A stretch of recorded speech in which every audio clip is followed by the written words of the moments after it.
Gagasan itu asupan pokok demokrasi berkualitas. Gagasan mesti dipertarungkan. Yang terbaik akan menang. Semakin banyak politik gagasan mengisi panggung, politik identitas tak punya tempat bernaung. Simak Gagasan UKI.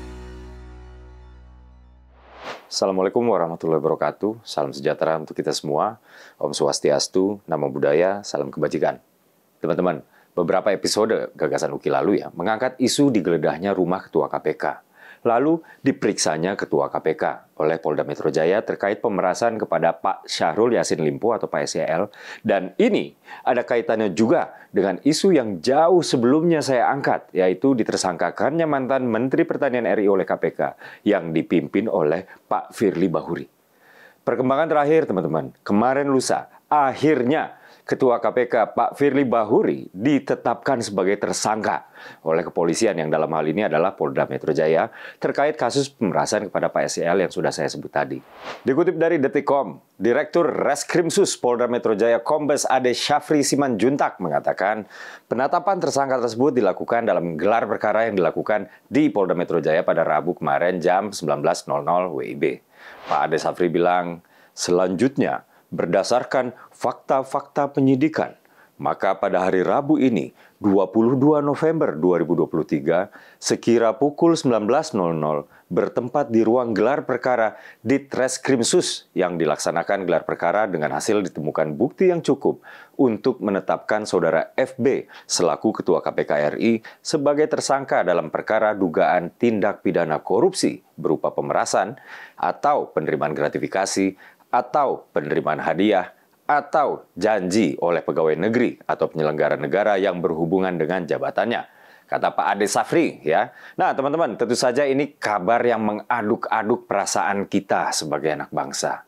Di satu sisi, kita sedih bahwa Ketua KPK yang merupakan salah satu aset terbaik bangsa diduga terlibat dalam kasus pemerasan seorang tersangka kasus korupsi. Ya, saya sedih. Di sisi lain namun, ini adalah bukti bahwa penegakan hukum nggak pandang bulu.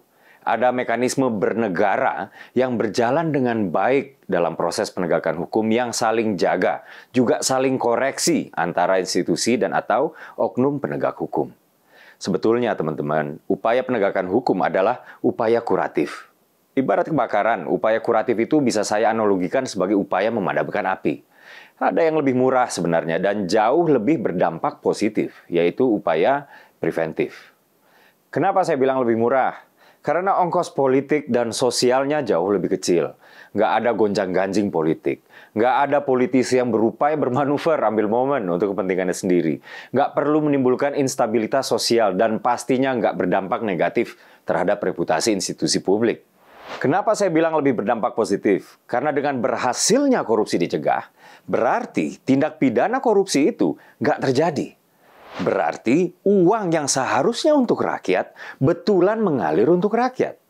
Berarti kebijakan yang seharusnya untuk kemaslahatan rakyat banyak nggak terdistorsi oleh kepentingan penyogok sehingga rakyat dapat menikmati kebijakan publik yang berkualitas. Berarti kita bisa betul-betul percaya dan menyerahkan kepercayaan kita kepada penyelenggara pemerintahan sehingga kita bisa tenang. Dan berarti kita bisa percaya bahwa the system works. Teman-teman, upaya pencegahan korupsi ini nggak bisa kita bebankan sendirian kepada KPK. Upaya pencegahan korupsi ini harus diperkuat dengan instrumen undang-undang, yaitu Undang-Undang Perampasan Aset dan Undang-Undang Pembatasan Transaksi Uang Kartal. Saat ini keduanya masih menjadi RUU, terutama RUU Perampasan Aset.